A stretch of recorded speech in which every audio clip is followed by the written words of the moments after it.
जय हिंद बच्चों, कैसे हैं आप सभी। मैं आशा करता हूँ बहुत अच्छे होंगे और अपने जो हाफ ईयरली एग्ज़ाम हैं जो अभी चल रहे हैं वो बहुत अच्छे से दे रहे होंगे। आज मेरे पास में आपका साइंस का हाफ ईयरली एग्ज़ाम का क्वेश्चन पेपर है और आज का लेक्चर बहुत ही इम्पोर्टेंट है क्योंकि आज हम डिस्कस करने वाले हैं इस साइंस के हाफ ईयरली एग्ज़ाम के क्वेश्चन पेपर को सॉल्यूशन के साथ में, पूरे एनालिसिस के साथ में, विश्लेषण के साथ में। तो ध्यान से आप इस लेक्चर को देखिए और समझने की कोशिश करिए क्योंकि ये बहुत ही इम्पोर्टेंट था इस बार के हाफ ईयरली एग्जाम में कि आपसे चैप्टर नंबर 1 to 5 पूछा गया था कि जो कि टोटली किस के अंतर्गत आते हैं, केमिस्ट्री के अंतर्गत आते हैं। तो आपको ये ध्यान देने वाली बात है कि पांचों चैप्टर जो केमिस्ट्री में हैं और पूरा का पूरा पेपर इन पांचों अध्याय से या पांचों चैप्टर से पूछा गया था और इसको वन बाय वन अपन ले लेते हैं क्वेश्चन के साथ में। और इस क्वेश्चन पेपर को 3 पार्ट्स में डिवाइड किया गया था, ए, बी और सी। इसमें से ए सेक्शन जो है वो ऑब्जेक्टिव क्वेश्चंस का है और पहला जो क्वेश्चन है इसमें choose the correct option, choose the correct option,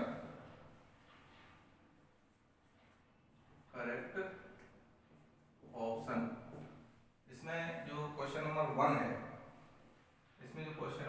है वो पूछ रहा है आपसे विच of the following is not a physical change, इनमें से कौन एक भौतिक परिवर्तन नहीं है।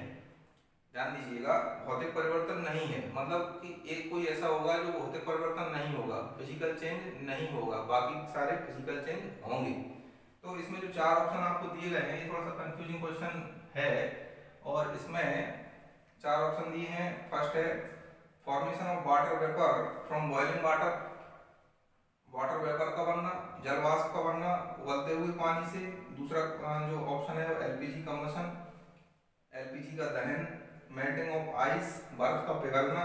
और चौथा जो ऑप्शन है वो है डिजॉल्विंग साल्ट इन वाटर। तो डायरेक्ट देखने पर तो इसका आंसर सीधा सीधा फर्स्ट का बी जो है कंबशन ऑफ एलपीजी लगता है, एलपीजी का दहन, और आंसर है भी इसका यही है। लेकिन इसका जो ऑप्शन डी है, यहाँ पर चूंकि अपन एनालिसिस कर रहे हैं, यहाँ पर समझने की कोशिश कर रहे हैं, यहाँ पर अपन पूरा अध्ययन करेंगे और डीप तक जाएंगे, गहराई में जाएंगे। जो ऑप्शन नंबर 4 है इसका D, dissolving of salt in water, किसी साल्ट का जल में घुलना, जल में घुलना, आंसर तो यही है इसका।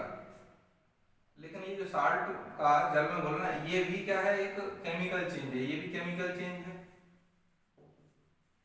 और ये भी केमिकल चेंज है मेरे हिसाब से, मेरे क्या हिसाब से, केमिस्ट्री के हिसाब से। क्योंकि इसमें एलपीजी का जब दहन होगा तो एलपीजी का क्या होता है, जब भी किसी चीज का कम्बशन होता है या दहन होता है, ये हम पढ़ चुके हैं कि उसकी किससे रिएक्शन होती है, ऑक्सीजन से रिएक्शन होती है, वायुमंडलीय ऑक्सीजन से। तो ऑक्सीजन से रिएक्शन होने पर एलपीजी जो है वो क्या देगा आपको, किसी भी कोई भी हाइड्रोकार्बन क्या क्या देता है, कार्बन डाइऑक्साइड और H2 देता है। तो ये तो डायरेक्ट आपका जो है केमिकल चेंज है ही। और लेकिन साल्ट का जो घुलना है ये भी क्या है, केमिकल चेंज है। क्योंकि मान लीजिए अपन कोई साधारण साल्ट में जो नमक है अपना वही ले लें, NaCl, ये जब एक्वस फॉर्म में जाएगा, जल में घुलेगा, तो ये इसके क्या हो जाते हैं, आयन बनते हैं, sodium ion plus chloride ion, ये 2 बनते हैं। तो केमिकल चेंज क्या होता है कि जब नया प्रोडक्ट बन जाए, ये नई चीज बन गई, सोडियम आयन बन गए, क्लोराइड आयन बन गए, किससे, साल्ट से। तो ये भी क्या हो गया, केमिकल चेंज हो गया। तो इसके जिन बच्चों ने इस क्वेश्चन का बी आंसर लगाया उनका भी सही माना जाएगा और जिनने डी आंसर लगाया उनका भी सही माना जाएगा, क्योंकि इस क्वेश्चन के 2 आंसर हैं। समझ गए ना। क्वेश्चन नंबर 2, क्वेश्चन नंबर 2 बहुत ही साधारण सा है, पूछा है which of the following is not a chemical change. इन चारों में से कौन जो है केमिकल चेंज नहीं है, बाकी के 3 केमिकल चेंज होंगे और एक नहीं होगा, इसका तो सीधा सीधा आंसर सी है। क्या है? Melting of ice, melting of ice. इसमें कोई विवाद नहीं है, इसका सीधा सीधा एक ही आंसर है, क्योंकि रस्टिंग ऑफ आयरन मटेरियल, लोहे में जंग लगना 100% एक केमिकल चेंज है, cooking of food chemical change है, burning of paper also is a chemical change, but melting of ice is a physical change. Melting of ice इसका आंसर हो जाएगा। जिन्होंने भी सी टिक किया है उनका सबका सही होने वाला है। आप सभी बहुत ही होनहार विद्यार्थी हैं, बहुत मेहनत करके पेपर देने गए होंगे और आप तो 100% करने वाले हैं, ऐसा मुझे विश्वास है, क्योंकि आप सभी मेरे विद्यार्थी हैं। तीसरा जो क्वेश्चन है, थर्ड वाला, बहुत इंपॉर्टेंट क्वेश्चन फ्यूचर के लिए और जीके के लिए, जनरल साइंस के लिए, जनरल विज्ञान के लिए और 10th के लिए तो है ही। What is the name of the acid that melt gold and platinum? Gold, सोना और प्लेटिनम धातुओं को मेल्ट करने वाले एसिड का नाम आपसे पूछा गया है। तो इसमें 4 ऑप्शन दिए गए हैं। एक तो एक्वारेजिया दिया है, कंसंट्रेटेड हाइड्रोक्लोरिक एसिड दिया है, कंसंट्रेटेड नाइट्रिक एसिड दिया है और नन ऑफ दिस दिया है, मतलब इनमें से कोई नहीं। तो इसका जो आंसर होगा वो आपका होगा option number A, aqua regia. Aqua regia. अब एक्वारेजिया है क्या, इसको समझ लेते हैं थोड़ा सा, क्योंकि अपन यहाँ पर केवल आंसर नहीं बता रहे हैं, अपन डीपली एनालिसिस कर रहे हैं, अपन समझने की कोशिश कर रहे हैं। तो एक्वारेजिया क्या है, इसको हिंदी में कहते हैं क्या, अम्ल राज।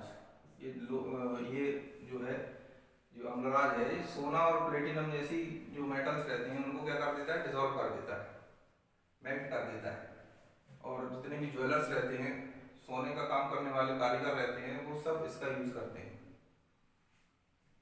होता क्या है, इसमें ये मिक्सचर रहता है किसका, HCl का, हाइड्रोक्लोरिक एसिड का, प्लस HNO3 नाइट्रिक एसिड का, हाइड्रोक्लोरिक एसिड और नाइट्रिक एसिड का मिक्सचर। किस अनुपात में, किस रेशियो में, 3:1। 3 भाग किसका, HCl का, और 1 भाग किसका, HNO3 का। क्योंकि ये हाइड्रोक्लोरिक एसिड और HNO3 का मिक्सचर है, इसलिए इसका एक और नाम है क्या,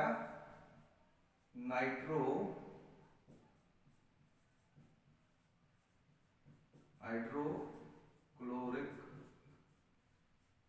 अम्ल, ये भी इसका नाम है। समझ गए ना। एक्वारेजिया अम्लराज जो कि सोना और प्लेटिनम जैसी धातुओं को गला देता है, उसको पिघला देता है। HCl और HNO3 का मिक्सचर होता है, किस अनुपात में, 3:1। ये रेशियो जरूर याद रखिएगा, कभी कभी ये रेशियो पूछ लेते हैं कि किस अनुपात में HCl HNO3 का मिक्सचर रहता है। एक और, इसको लैटिन में क्या कहते हैं, रॉयल वाटर, रॉयल वाटर, ये भी इसका एक नाम है, रॉयल वाटर। समझ गए। तो जिनने भी ए टिक किया है एक्वारेजिया, जिसको आज अपन ने समझ लिया कि है क्या, पहले भी पढ़ चुके हैं अपन, ठीक है। तो इसका आंसर क्या हो जाएगा, एक्वारेजिया। नेक्स्ट क्वेश्चन जो है, क्वेश्चन नंबर 4, ऑब्जेक्टिव क्वेश्चन चल रहे हैं, 4 विकल्प वाले, चूज द करेक्ट ऑप्शन चल रहे हैं। Substance participating in chemical reaction are called, ऐसे पदार्थ जो रासायनिक अभिक्रिया में भाग लेते हैं, रासायनिक अभिक्रिया में को कराते हैं या उनमें भाग लेते हैं, तो वो क्या कहते हैं। बहुत ही आसान है, आप पढ़े हुए हैं। जो रासायनिक अभिक्रिया में भाग लेते हैं उनको क्या कहते हैं, रिएक्टेंट कहते हैं, रिएक्टेंट कहते हैं या अभिकारक कहते हैं। क्या कहते हैं, अभिकारक, जो अभिक्रिया में भाग लेते हैं।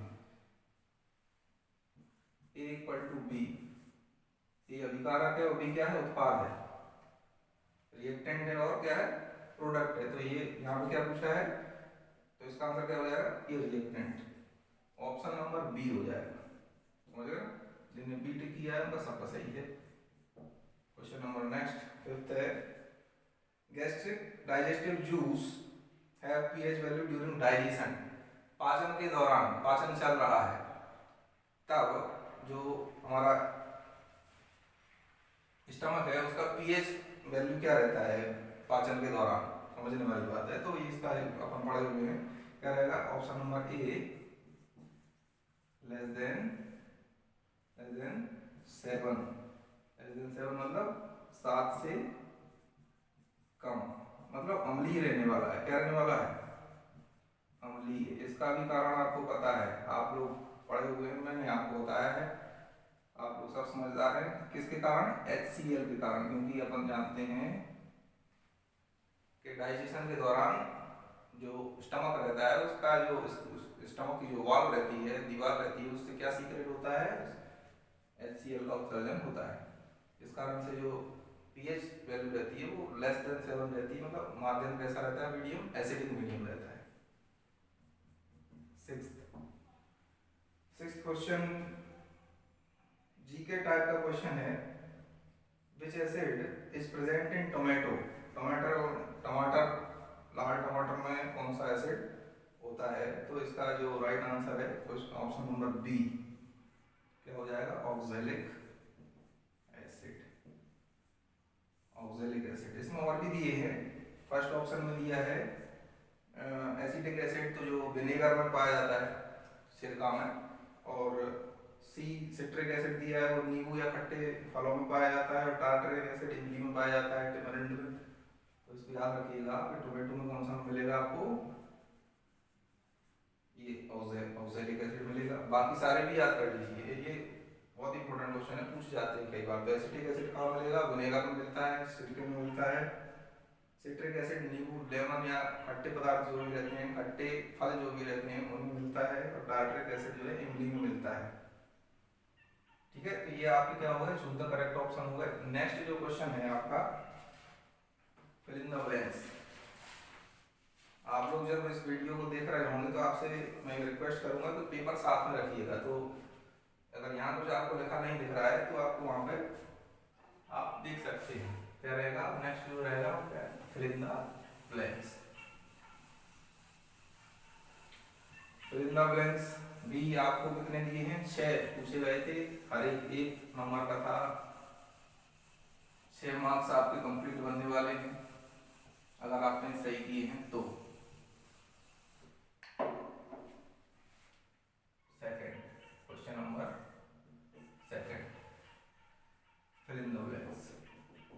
Fill in the blanks. Fill in the blanks में first, fill in the blanks में फर्स्ट, सोडियम हाइड्रोजन कार्बोनेट का कॉमन नाम क्या है? जो कॉमन नेम है सोडियम हाइड्रोजन कार्बोनेट का, वो क्या है? तो सोडियम हाइड्रोजन कार्बोनेट का, sodium hydrogen carbonate, chemical formula NaHCO3, रासायनिक नाम बेकिंग सोडा, बेकिंग सोडा। पूछा क्या है आपसे? कॉमन नेम, कॉमन नेम पूछा है, मतलब खाने का, खाने का सोडा। तो जिनने भी खाने का सोडा लिखा है या बेकिंग सोडा भी लिख दिया है तो भी सही माना जाएगा। ये दोनों ही ऑप्शन आपके इसमें भर दिए जाएंगे फर्स्ट वाले में। सेकंड है acid is present in vinegar. अभी देखिए, अभी बताया मैंने, जो objective question choose the correct one का 6th नंबर था, उसमें बताया था कि जो विनेगर में कौन सा एसिड रहता है? एसिटिक एसिड रहता है, एसिटिक एसिड रहता है। Third, fill in the blanks. Third, जो most reactive metal of heat and electricity, ये थोड़ा सा इसमें हिंदी मीडियम में कुछ और छपा है और अंग्रेजी माध्यम का जो ट्रांसलेशन हुआ है उसमें थोड़ा सा मिस्टेक हो गया है। एक्चुअली इसमें पूछा है कि जो मोस्ट रिएक्टिव मेटल रहती है वो क्या रहती है? इसमें हीट और इलेक्ट्रिसिटी का कोई वो नहीं है। तो मोस्ट रिएक्टिव मेटल जो रहेगी वो क्या रहती है? सीजियम रहेगी, जो कि ग्रुप नंबर फर्स्ट से है। कहाँ से है? आवर्त सारणी की ग्रुप नंबर फर्स्ट में नीचे मिलेगी आपको। Caesium is the most reactive metal. इसी प्रकार से जो fourth fill in the blanks है, इंग्लिश मीडियम का पेपर जिनको मिला है, थर्ड और फोर्थ को थोड़ा सा मिस्टेक हो गया है, टाइपिंग मिस्टेक है। और हिंदी में जिनको भी मिला है वो सही पूछा है उसमें। और इसमें भी फोर्थ वाले में पूछा है कि इसमें क्या भरना है, कंडक्टर भरना है अपन को, या चालक, सुचालक भरना है, सुचालक। पूछा है धातुएं जो रहती है जनरली ये यूजुअली क्या रहती हैं, वो लोग मतलब हीट एंड इलेक्ट्रिसिटी क्या रहती है, तो उसमें क्या आ जाएगा, कंडक्टर। कंफ्यूज होने की जरूरत नहीं है, ठीक है, कंडक्टर। क्वेश्चन नंबर या फिर इन द ब्लैंक्स फिफ्थ, 5वें नंबर का। Non metal found in liquid state, non metal ऐसी अधातु जो कि लिक्विड स्टेट में मिलती है, कौन सी रहती है, हमने आपको बताया था bromine. Bromine is a non-metal that's found in liquid state. Liquid non-metal अधातु, liquid non-metal। Question number 6, fill in the blanks का 6। Stainless steel is mixed with dot dot dot element. जो स्टेनलेस स्टील रहता है, stainless steel में क्या रहता है, chromium रहता है। क्या रहता है, क्रोमियम। क्रोमियम Cr, ये क्रोमियम ही वो एलिमेंट है जो कि स्टेनलेस स्टील को स्टेनलेस बनाता है। स्टेनलेस का मतलब है यहाँ से कि इसमें जंग वंग नहीं लगेगी, कोरोड नहीं होगी, ये नॉन कोरोड रहेगी, है ना।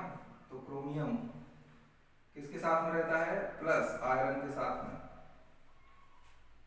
क्रोमियम आयरन के साथ में मिलकर के क्या बना लेता है, ये एलॉय है, क्या है, मिश्र धातु है। मिश्र धातु एलॉय किस किस का, आयरन और क्रोमियम का। लगभग 11% क्रोमियम रहता है आयरन के साथ में, किसमें, स्टेनलेस स्टील में। स्टेनलेस स्टील, जो सामान्य स्टील और स्टेनलेस स्टील में भी अंतर यहाँ समझ लीजिए। आपको मैं आपका बेस तैयार कर रहा हूँ, आपको केवल पेपर सॉल्व नहीं करा रहा हूँ। जो स्टील रहता है, स्टील और स्टेनलेस स्टील में अंतर, इस क्वेश्चन का आंसर तो यही हो गया, क्रोमियम आपने भर दिया और आंसर आपका करेक्ट हो गया, समझ गए ना। स्टेनलेस स्टील और स्टील में अंतर, आयरन के साथ में क्या, कार्बन। ये जनरल स्टील हो गया, स्टेनलेस स्टील में आयरन प्लस क्या, क्रोमियम प्लस थोड़ी सी मात्रा में कार्बन, बहुत ही कम, 1% के लगभग, समझ गए ना। तो ये बेसिक अंतर है स्टेनलेस स्टील और स्टील में। स्टेनलेस स्टील को नॉन कोरॉइड या जंग न लगने वाली कौन बनाता है, क्रोमियम बनाता है। क्रोमियम पर डिपेंड करता है, क्यों, इसका भी आंसर समझ लीजिए। यहाँ पे बता देता हूँ आपको, हालांकि 10th स्टैंडर्ड में, चलो बता ही देता हूँ। जो स्टील रहता है, स्टेनलेस स्टील रहता है, उसमें क्या रहता है, क्रोमियम रहता है। और क्रोमियम जब वायु के संपर्क में आता है तो क्रोमियम ऑक्साइड बना लेता है। क्या बना लेता है, क्रोमियम ऑक्साइड। क्रोमियम ऑक्साइड की एक परत बन जाती है स्टील के ऊपर। क्रोमियम ऑक्साइड की एक परत जो है स्टील के ऊपर बन जाती है। इससे क्या हो जाता है, ये रस्ट प्रूफ हो जाता है, इसकी रस्टिंग या जंग नहीं लगती है, इसमें कभी नहीं लगेगी, ऐसा बिल्कुल नहीं है। धीरे धीरे जब डिके होने लगता है स्टील का, स्टेनलेस स्टील का, तो उसमें जंग भी लगने लगती है, लेकिन स्टार्टिंग में नहीं लगती है। ये निर्भर करता है कि जो आपकी स्टेनलेस स्टील है उसमें कितना क्रोमियम मिलाया गया है आयरन के अनुपात में, जो कि लगभग 11% के आसपास होना ही चाहिए, तो आपका स्टेनलेस स्टील अच्छा होगा, समझेगा ना। तो ये फिल ब्लैंक्स के आंसर हैं, जिन्हें भी ये भरे हैं वो अपने 6 नंबर पक्के मान के चलिए। नेक्स्ट जो क्वेश्चन है वो है matching, match the correct pair. बहुत ही आसान मैचिंग इसमें दी थी। जिन्होंने मेहनत किया है, जिन बच्चों ने अच्छे से पढ़ाई किया था, उन्होंने तो चुटकी बजा के इसको सॉल्व कर दिया होगा। क्योंकि आप लोग सब मेरे बच्चे हैं, मेहनत से पढ़ते हैं, ध्यान देते हैं, तो कर ही दिया होगा। Match the pair, match the correct pair, column A column B. मैं केवल आंसर बता देता हूँ आपको यहाँ पे। जो फर्स्ट है metal found in liquid state, metal found in liquid state, metal ऐसी धातु जो कि लिक्विड स्टेट में मिलती है, तो इसमें जो बी रहेगा फर्स्ट वाले क्या हो जाएगा, बी मरकरी, उसमें ऑप्शन है मरकरी, इसका सही हो जाएगा। पुलिंग प्रॉपर्टी, जो इनके पास इंग्लिश मीडियम का पेपर पहुंचा है वो लिखा है पुलिंग प्रॉपर्टी, एक्चुअली ये टेंसाइल स्ट्रेंथ है, टेंसाइल या डक्टिलिटी जो रहता है वो है। तो सेकंड वाले का हो जाएगा सी, सेकंड का क्या हो जाएगा, सी टेंसाइल स्ट्रेंथ या डक्टिलिटी बोलते हैं इसको, तार बनाने वाली प्रॉपर्टी।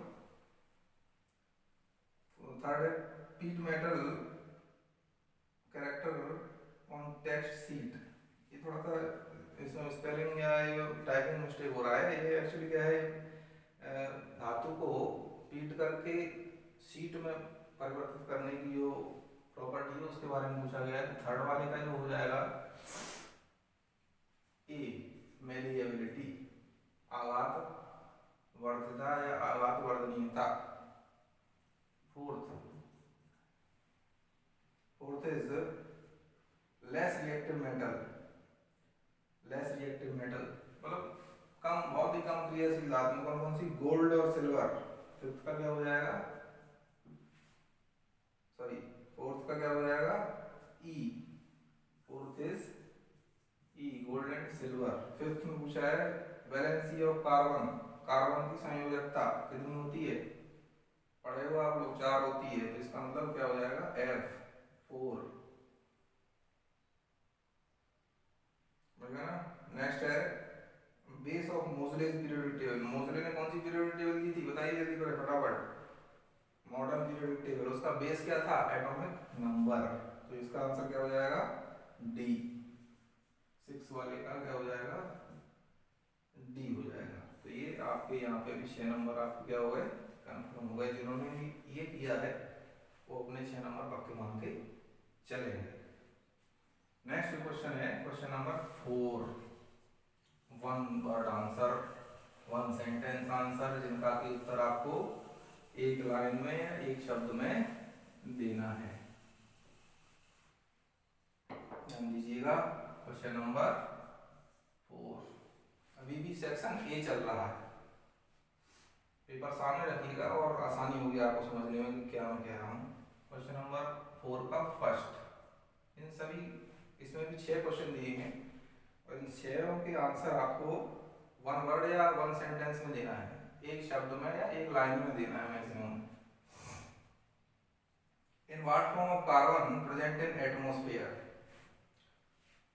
कार्बन वायुमंडल में किस अवस्था में रहता है, वायुमंडल में गैसें रहती हैं और कार्बन की गैस कौन सी है, कार्बन डाइऑक्साइड, तो इसमें क्या आ जाएगा अपना, कार्बन डाइऑक्साइड के फॉर्म में रहता है, कार्बन मोनोऑक्साइड के फॉर्म में रहता है वायुमंडल में, लेकिन कार्बन मोनोऑक्साइड क्या है, धुएं वगैरह से निकलता है, इसलिए यहाँ पे कार्बन डाइऑक्साइड जैसे से निकला है, उनका सबका सही होने वाला है।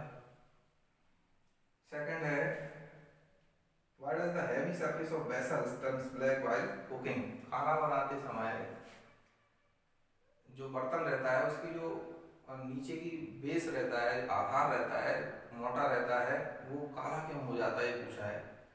अब आप कहेंगे भाई हमारे यहाँ तो गैस पे खाना बनता है, एलपीजी जलता है तो धुआं हुआ निकलता नहीं है, तो काला होता ही नहीं। ये बात वहाँ की नहीं हो रही है, ये जनरल बात हो रही है, सामान्य रूप से बात हो रही है। जब अपन जहाँ भी चूल्हे पे या लकड़ी का चूल्हा जहाँ पे जलता है या जहाँ पे भी और जनरल वे में जब खाना बनता है तो सामान्यतः काला हो ही जाता है कुछ न कुछ पार्ट जो अपन बर्तन उस पर रखते हैं। उसका कारण यहाँ पर बात ही नहीं है कि काला हो रहा है करने को, इसका कारण अपन समझ लेते हैं। यहाँ पे होता क्या है कि जो इनकम्प्लीट कंबशन रहता है, जब भी कार्बन या उसके यौगिक का इनकम्प्लीट कंबशन होगा, इनकम्प्लीट कंबशन मतलब अधूरा दहन, मतलब पूरा कंप्लीट दहन नहीं हो रहा है। ये क्यों होता है, क्योंकि ऑक्सीजन पर्याप्त नहीं मिल पाती है। दहन कब होगा, जब ऑक्सीजन पर्याप्त मात्रा में मिलेगी। जब ऑक्सीजन की मात्रा कम रहेगी तो जो कंबशन है या जो दहन है वो इनकम्प्लीट कंबशन कहलाता है या इनकम्प्लीट दहन कहलाता है, और उसमें कार्बन मोनोऑक्साइड बनता है। कार्बन डाइऑक्साइड नहीं बनता है। कार्बन मोनोऑक्साइड जब बनेगा इनकम्प्लीट कंबशन में तो वो क्या करता है, वो धुआं काला रहता है और बर्तन को भी क्या कर देता है, काला कर देता है। तो इसका कारण क्या लिखेंगे तुम कि लैक ऑफ ऑक्सीजन, मतलब ऑक्सीजन की कमी के कारण, ऑक्सीजन की कमी के कारण अपूर्ण दहन होता है। जो फ्यूल है या जो ईंधन है वो क्या रहता है, उसका क्या होता है, अपूर्ण दहन होता है, अपूर्ण दहन होता है। इसके कारण क्या होता है, जो बर्तन का जो आधार है वो क्या हो जाता है, काला हो जाता है। समझ गया ना, इसको आप नोट कर लेना। मैंने आधी बात लिखी नहीं है, आप पूरी कर लेना। ऑक्सीजन की कमी के कारण अपूर्ण दहन होता है। अपूर्ण दहन इसका जो एक्चुअल आंसर है वो अपूर्ण दहन के कारण है। समझ गया ना आप। थर्ड है, what are name of names are known to the element of group 17। Group number 17 17वें समूह के तत्वों को, 17वें समूह के तत्वों को और क्या कहते हैं, तत्वों को और क्या कहते हैं, उनका कॉमन नाम है। कॉमनली उनको सारे को, फ्लोरीन, क्लोरीन, ब्रोमीन, आयोडीन, एसिटिन, सभी को जो कि 17वें समूह में है आवर्त सारणी में, आधुनिक आवर्त सारणी में, उनको कहते हैं क्या, हैलोजन। क्या कहते हैं, हैलोजन तत्व। हैलोजन तत्व, हैलोजन भी क्यों कहते हैं, क्योंकि ये सारे के सारे तत्व कहाँ से निकाले जाते हैं, समुद्र से, समुद्र से प्राप्त होने वाले, क्या कहते हैं, इसका आंसर क्या हो जाएगा, हैलोजन। हैलोजन एलिमेंट या हैलोजन तत्व, वन वर्ड में हैलोजन तत्व। फोर्थ याद रखिएगा, 18 समूह, 18वें समूह में जो तत्व है उनको नोबल गैस कहते हैं, अक्रिय धातु कहते हैं, अक्रिय तत्व कहते हैं, धातु नहीं कहते हैं। समझ गया ना, 17वें समूह क्या कहते हैं, हैलोजन तत्व। नेक्स्ट है, who proposed the law of octave। अपन ने पढ़ा है चैप्टर नंबर 5 में, तो अष्टक नियम किसने दिया था, न्यूलैंड ने। इसका आंसर हो जाएगा, 5th नंबर है, which is the most electrically negative element in the modern periodic table। आधुनिक आवर्त सारणी में सबसे ज्यादा विद्युत ऋणात्मक तत्व कौन सा है, तो उसका जो, जब हमने विद्युत ऋणात्मकता पढ़ाया था आपको तब भी बताया था कि जो मोस्ट इलेक्ट्रोनेगेटिव जो एलिमेंट है वो क्या है, फ्लोरीन, जो कहाँ पर है, ग्रुप नंबर 17 में ही है, fluorine. Fluorine F, atomic number 9। तो जिन्हें फ्लोरीन भरा है सबका सही हो जाएगा वो। समझ गया ना, नोट भी कर सकते हैं जिन्हें नहीं किया है। नेक्स्ट है 6th, the electronic configuration of an atom. एक इलेक्ट्रॉनिक कॉन्फ़िगरेशन दिया है आपको, इलेक्ट्रॉनिक विन्यास दिया है 2,8,7, 2,8,7। आपको ये पूछा गया था कि ये इस तत्व को पहचानना था आपको, तो ये आंसर तो इसका क्लोरीन है ही, आपको भी मालूम है। जिनको नहीं मालूम है उसके लिए बता दूं, क्लोरीन का जो एटॉमिक नंबर है वो 17 होता है। ये देख लीजिए आप, 8 और 10 और 7 17। जब हम सारे इलेक्ट्रॉन्स को जोड़ देते हैं और number of electrons equal to the atomic number होता है, ये हम पढ़े होंगे, number of electron equal to the number of proton equal to the number of atomic number. समझ गया ना, तो इसका आंसर क्या हो जाएगा, chlorine. Identify the element identify करना था आपको, इलेक्ट्रॉनिक कॉन्फ़िगरेशन दिया था। मैं यहाँ पे लिख दूँ 2,8,1। आइडेंटिफाई करिए क्या है, जोड़ दीजिए, इसको ऐड कर लीजिए, 8 और 10 और 11, 11 कौन होता है, सोडियम। ऐसे क्वेश्चंस भी आते हैं और दिए हैं आपकी 5th नंबर चैप्टर में, दिए भी हैं। यहाँ पर आपका सेक्शन ए खत्म होता है, इसमें आपने choose the correct option, fill in the blanks, matching और वन वर्ड आंसर, ये 4 क्वेश्चंस को आपने सॉल्व किया है, अच्छे से समझा होगा।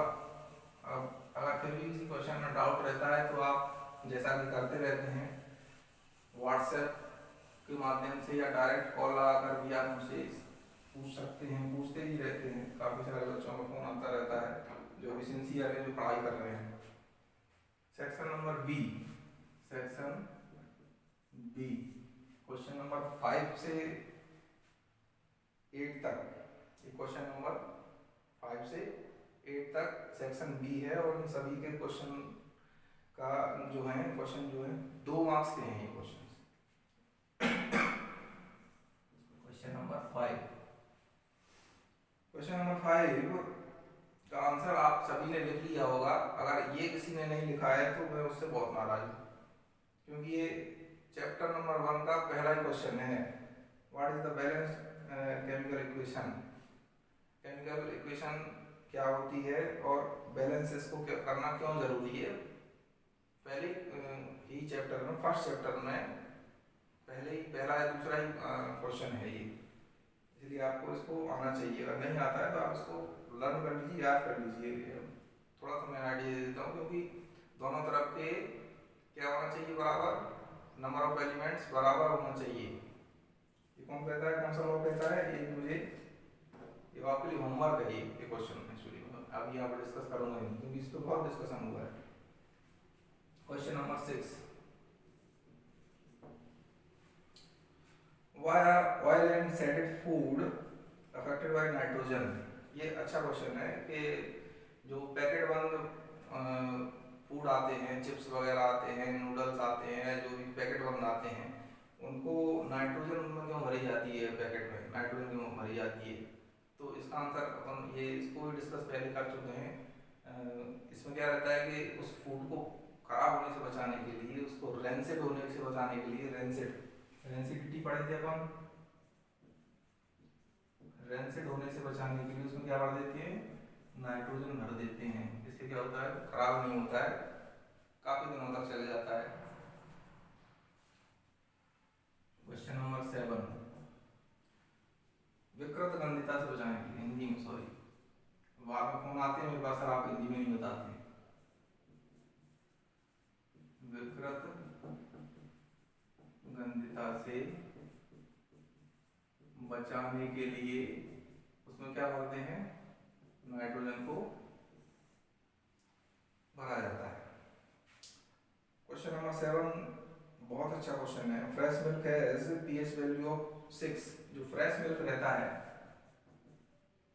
फ्रेश मिल्क का जो पीएच रहता है वो कितना रहता है, जनरली 6 रहता है। 6 से मतलब क्या है, इसको समझ लीजिए यहाँ पे, 6 से मतलब कहता है एसिडिक है कि नहीं है, अम्लीय है। और अब पूछा गया है कि अब यही दूध, यही मिल्क कन्वर्ट हो जाता है किसमें, कर्ड में, यही मिल्क कन्वर्टेड टू कर्ड, दही बन जाता है इसका। तो क्या होगा, किसका क्या होगा, पीएच फिर कहाँ जाएगा, ये पीएच 6 से ऊपर चला जाएगा या 6 से नीचे रहेगा, ये पूछा है। तो दही जब बन जाता है, दूध से दही जब बन जाता है तो दही देखिए और खट्टा हो जाता है। खट्टा किसलिए हो जाता है, क्योंकि दही में क्या बन जाता है, लैक्टिक एसिड, लैक्टिक एसिड। तो because of lactic acid, formation of lactic acid, the pH will be decrease, 6 से भी नीचे चला जाएगा, मतलब 4 और 5 तक आ जाएगा।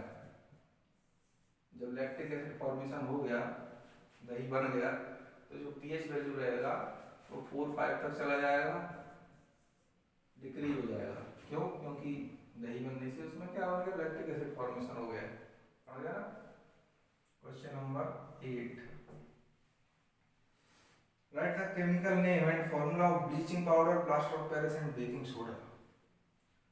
3 चीजों के आपको केमिकल फॉर्मूले पूछे हैं। क्या कहा, bleaching powder, bleaching powder, bleaching powder का होता है विरेंद्र सूद, हिंदी में कहते हैं CaOCl2, लिखा है सब आपकी बुक में, आपको भी मालूम है। प्लास्टर ऑफ पेरिस POP, इसका होता है POP ZnSO4 dot half H2O। POP है, अपन पढ़े हैं, खूब पढ़े हैं इसको। Zn, ये POP plaster of Paris zinc sulphate hemihydrate को जब अपन रिएक्शन कराते हैं जल से, तो यही क्या बन जाता है, कन्वर्टेड इनटू जिप्सम। क्या बना लेता है, ये जिप्सम में कन्वर्ट हो जाता है। उस टाइम भी बताया था, अभी फिर से बता देता हूँ। ये जब H2O से रिएक्शन करता है तो जिप्सम बना लेता है, और इसका फॉर्मूला क्या हो जाता है, ZnSO4 डॉट 2H2O हो जाता है। समझ गया ना। यहाँ पर आपको क्या POP का फॉर्मूला लिखना, तो आंसर आपका ये हो जाएगा, ब्लीचिंग पाउडर का ये हो जाएगा। और क्या पूछा है, बेकिंग सोडा, अभी बताया था, पीछे किसी क्वेश्चन में आया था ना, बेकिंग सोडा NaHCO3 इसका आंसर, सोडियम हाइड्रोजन कार्बोनेट। समझ गया ना। नेक्स्ट क्वेश्चन, तो ये 2-2 नंबर के क्वेश्चन थे आपके, 5 से लेकर के 8 तक। इनमें से 3 करना थे आपको, 4 नहीं करना थे, 3 करना थे। और ये भी टोटल मार्क्स मिलाकर के 6 नंबर आपके कंप्लीट थे। बहुत ही आसान क्वेश्चन थे, आपने देख लिए। नेक्स्ट है, नेक्स्ट जो है वो क्वेश्चन नंबर 9 to 13, 3 मार्क्स के क्वेश्चंस हैं। और कितने करना है, ये भी आपको 3 सॉल्व करना है। सेक्शन B चल रहा है, A आपने सीख लिया है, समझ लिया है। जिनके आंसर सही हैं उनके कंप्लीट मार्क्स मिलने वाले हैं उनको। Section B question number 9 to 13, question number 9 to 13 कितने मार्क्स के हैं, 3 मार्क्स के हैं। कुल करने कितने हैं आपको, 3 करने हैं। टोटल मार्क्स कितने हो जाएंगे आपके, 9 मार्क्स के हो जाएंगे अगर आपने इनको सही कर दिया तो। क्वेश्चन नंबर 9 to 13 4 क्वेश्चन है, आपको 3 ही करना थे इसमें, लेकिन मैं 4 समझा दूंगा आपको। Right the electron point structure, dot structure, electron dot structure of sodium, oxygen and magnesium. आप खूब समझाया था, वीडियो भी इस पे जनरेट किया हुआ है, चैप्टर नंबर 3 का। और इसमें तीनों सोडियम, ऑक्सीजन और मैग्नीशियम का आपको इलेक्ट्रॉन डॉट स्ट्रक्चर बनाना था। आप लोग जाएंगे किसमें, चैप्टर नंबर 3 में। ये क्वेश्चन ही है ऐसा ही, आपको बताया था। जैसे सोडियम का इलेक्ट्रॉन डॉट स्ट्रक्चर बनाएंगे तो अपन क्या लेंगे, सोडियम का अंतिम कोश का इलेक्ट्रॉन जितने भी होंगे उसको डॉट के रूप में दिखा देते हैं। चूंकि सोडियम 11 है, इसका इलेक्ट्रॉन कॉन्फ़िगरेशन 2,8,1 है, आखिरी कोश में 1 इलेक्ट्रॉन है, तो इसी को डॉट के रूप में दिखा देंगे। एंड ये क्या हो गया आपका, सोडियम का इलेक्ट्रॉन डॉट स्ट्रक्चर। ऐसे ऑक्सीजन का और मैग्नीशियम का ही बना लेंगे आप, ठीक है, ओके हो जाएगा। 10th नंबर क्वेश्चन है, differentiate between metal and non metal on the basis of chemical properties. ये भी चैप्टर नंबर 3 में आप देखेंगे। किसमें देखेंगे, चैप्टर नंबर 3 में देखेंगे। बहुत अच्छे से दिया हुआ है, आपको पहले ही पढ़ाया जा चुका है, पुराने वीडियोस देखिए। What are amphoteric oxide, question number 11। ये अच्छा क्वेश्चन है। जब अपन मेटल ऑक्साइड पढ़े थे, मेटल ऑक्साइड या किसी भी एलिमेंट का ऑक्साइड, उसका नेचर रहता है या तो वो एसिडिक रहेगा या फिर बेसिक रहेगा। और जो ना तो एसिडिक है और ना बेसिक है, मतलब दोनों की प्रॉपर्टीज वाला जो है वो एम्फोटेरिक ऑक्साइड होते हैं। कैसे होते हैं, amphoteric oxide, amphoteric oxide.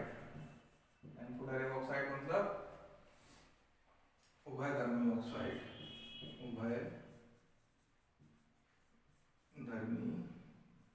Oxide मतलब ऐसे ऑक्साइड जिनमें दोनों के गुण मिलेंगे, जो अम्लीय भी होंगे और क्षारीय भी होंगे। ऐसे ऑक्साइड जो अम्लीय भी है और क्षारीय भी है, एसिडिक भी है और बेसिक भी है, ऐसे ऑक्साइड क्या कहते हैं, उभयधर्मी। और एग्जांपल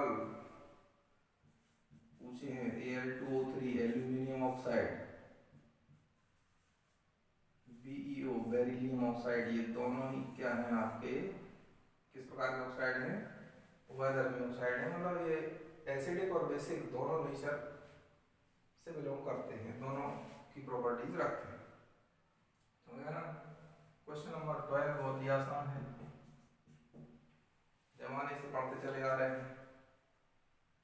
सोडियम, पोटेशियम और लिथियम को ऑयल में या केरोसिन ऑयल में क्यों स्टोर किया जाता है, क्यों स्टोर किया जाता है? वेरी गुड, क्योंकि हाईली रिएक्टिव मेटल्स हैं ये, और ये ऑक्सीजन से, वायुमंडल की ऑक्सीजन से, नमी से बहुत जल्दी रिएक्शन कर लेते हैं, इसलिए इनको क्या में रखा जाता है, ऑयल में स्टोर करके रखा जाता है। क्वेश्चन नंबर 13, हाईली रिएक्टिव,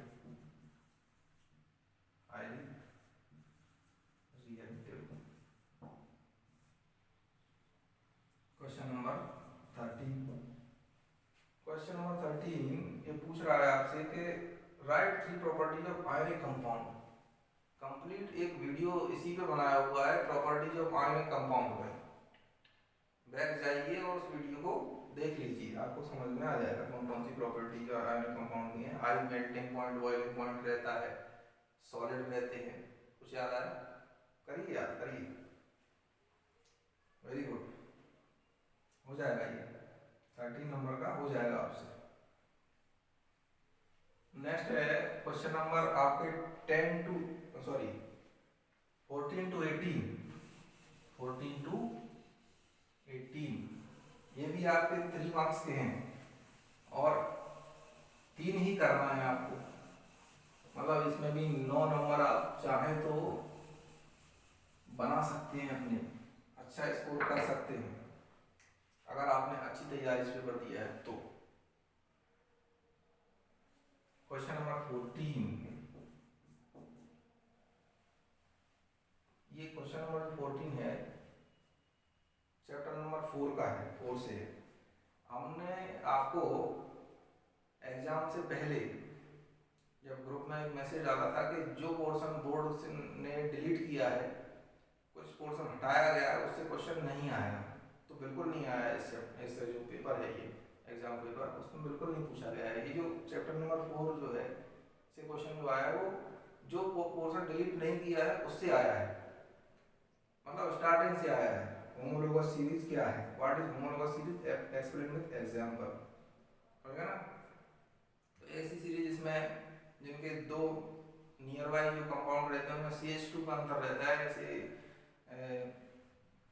ऐसी सीरीज को हम क्या बोलते हैं, होमोलोगस सीरीज कहते हैं। ये पढ़ लीजिए आप लोग, मैंने आपको बताया हुआ है। ऐसी सीरीज जिनमें नियर बाई कंपाउंड्स में CH2 का अंतर रहता है, इसको होमोलोगस सीरीज कहते हैं। बहुत ही आसान है, बन जाएगा आपसे।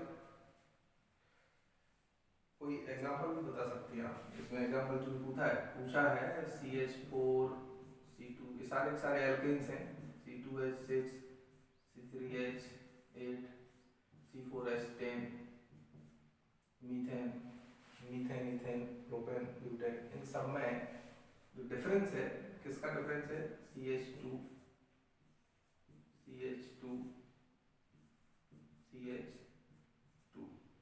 का डिफरेंस है। ये तो ये सीरीज क्या हो जाएगी आपकी, एक होमोलोगस सीरीज हो जाएगी। समजातीय श्रेणी, समजातीय श्रेणी, ऐसी श्रेणी जिसमें एक ही जाति के सारे कंपाउंड हैं, सारे के सारे क्या हैं, एल्केन्स हैं। सब नियर बाई कंपाउंड्स में किसका अंतर है, CH2 का अंतर है, CH4। देखिए यहाँ पर एक कार्बन बढ़ गया है और 2 हाइड्रोजन बढ़ गए हैं, तो डिफरेंस कितना, CH2 का अंतर है। तो ये सीरीज क्या हो जाएगी आपकी, समजातीय श्रेणी हो जाएगी, होमोलोगस सीरीज हो जाएगी, समझ गए ना। Question number 15, what is the reason that diamond hard and graphite is smooth and soft. बहुत अच्छा क्वेश्चन है और आपको बता देता हूं, मैं पहले ही बताया हुआ है, चैप्टर नंबर 4 से ही है, चैप्टर नंबर 4 से ही है। डायमंड और हीरा और ग्रेफाइट, ये दोनों ही क्या है, कार्बन के एलोट्रॉप्स हैं, क्या है, एलोट्रॉप्स, अपर रूप, दोनों ही क्या है, कार्बन के अपर रूप में। लेकिन इनका जो स्ट्रक्चर रहता है, इनमें कार्बन का जो अरेंजमेंट रहता है, इनका जो या संरचना है, संरचना के कारण, संरचना के कारण, संरचना के कारण जो हीरा रहता है वो अत्यंत कठोर रहता है, और ग्रेफाइट सॉफ्ट और क्या रहता है, स्मूथ, चिकना रहता है। जो हीरे की जो संरचना रहती है वो केज लाइक स्ट्रक्चर रहता है, वो एक कार्बन दूसरे कार्बन से क्लोजली अटैच्ड रहता है, और रिजिड स्ट्रक्चर रहता है। कैसा, रिजिड स्ट्रक्चर रहता है। वहीं जो ग्रेफाइट रहता है वो स्लाइस के रूप में रहता है, परतों के रूप में रहता है। किस रूप में रहता है, परतों के रूप में, कार्बन की परतें जो कि क्या होती है, एक दूसरे पर फिसल रही होती है। फिसलने के कारण ये ऐसा रहता है, कार्बन की परतें एक दूसरे पर फिसल रही होती हैं, उसके कारण ये चिकना होता है और सॉफ्ट भी रहता है, मुलायम, सॉफ्ट भी होता है। समझ गया ना। चैप्टर नंबर 4 से है, पहले आपको बताया है, और पढ़ लीजिएगा, समझ लीजिए। बेसिक अंतर यही है कि जो स्ट्रक्चर है संरचना के कारण हीरा और ग्रेफाइट में, उसके कारण हीरा जो है अत्यंत कठोर रहता है, और जो ग्रेफाइट है वो चिकना और सॉफ्ट रहता है। Question number 16, question number 16, why are noble gases placed in separate group. आधुनिक आवर्त सारणी में जो नोबल गैसेस हैं, अक्रिय गैसें हैं, उनको अलग सेपरेट समूह में क्यों रखा गया है। तो इसका क्वेश्चन का आंसर भी क्वेश्चन में ही है, क्योंकि ये नोबल गैसेस हैं, किसी से क्रिया नहीं करती हैं, इनका जो ऑक्टेव रहता है, स्टक रहता है, वो पूर्ण रहता है। इस चक्कर में, इस कारण से इनको एक सेपरेट ग्रुप में रख दिया गया है। 18वें समूह में मिलती हैं। कहाँ मिलती हैं, 18वें समूह में। क्यों मिलती हैं, क्योंकि ये क्या है, अक्रिय है, किसी से क्रिया नहीं करती हैं, इनर्ट। क्रियाशीलता, इनकी जो रिएक्टिविटी है वो लेस रिएक्टिव है, मामूली 1%। आपको 12th में पढ़ने में लगा है कि कुछ कंपाउंड बनते हैं बट लेस रिएक्टिव रहती हैं, अक्रिय रहती हैं। ठीक है, ऑक्टेव फुल रहता है, अष्टक पूर्ण, अष्टक पूर्ण, इस कारण से इनको सेपरेट ग्रुप में रखा गया। Question number 17, question number 17, name 2 element that show chemical reactivity like magnesium. Magnesium की तरह समानता, क्रियाशीलता में समानता दिखाने वाले 2 तत्वों के नाम लिखिए। तो मैग्नीशियम की तरह समानता कौन दिखाएंगे, जो मैग्नीशियम की तरह व्यवहार करते होंगे, जो मैग्नीशियम के दोस्त होंगे, जो मैग्नीशियम के साथ रहते होंगे। मैग्नीशियम कौन से ग्रुप में है, सेकंड ग्रुप में है। बेरिलियम, मैग्नीशियम, कैल्शियम, उसी सेकंड ग्रुप के, यहाँ लिख देता हूँ, सेकंड ग्रुप के जितने भी एलिमेंट हैं वो सब मैग्नीशियम की तरह व्यवहार करेंगे, चाहे वो कैल्शियम हो, बेरिलियम हो, बेरिलियम है, कैल्शियम है, समझ ना। क्योंकि ये जो सेकंड ग्रुप है, देखिए बेरिलियम के भी बाहरी कोष में कितने इलेक्ट्रॉन रहेंगे, लास्ट सेल में 2 इलेक्ट्रॉन रहेंगे, कैल्शियम के में भी 2 इलेक्ट्रॉन रहेंगे, मैग्नीशियम के में भी 2 इलेक्ट्रॉन रहेंगे। तो रिएक्टिविटी दोनों की कैसी रहने वाली है, इन सब की कैसी रहने वाली है, जैसी रहने वाली है। तो सेकंड ग्रुप से आप कोई से भी 2 एलिमेंट के नाम बता सकते हैं किसके आंसर के लिए, क्वेश्चन नंबर 17 के आंसर के लिए। 18 पूछा है कि डिमेरिट्स पूछे हैं मेंडलीव्स पीरियोडिक टेबल के। मेंडलीव की जो और सारणी थी उसकी कमियां क्या क्या थी। तो ये तो आपको बहुत ही आसान क्वेश्चन है, चैप्टर नंबर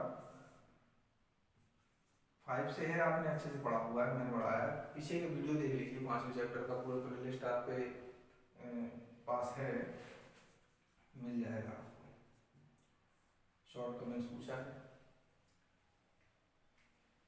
तो इतना आप कर लीजिएगा। आपके कहाँ तक हो गए हैं, आप एडी एग्जाम का साइंस का पेपर क्वेश्चन नंबर 1 से लेकर हमने 18 तक डिस्कस कर लिया है। कितने सेक्शन डिस्कस कर लिए हैं? सेक्शन बी और सेक्शन ए। अब सेक्शन सी बचता है आपका।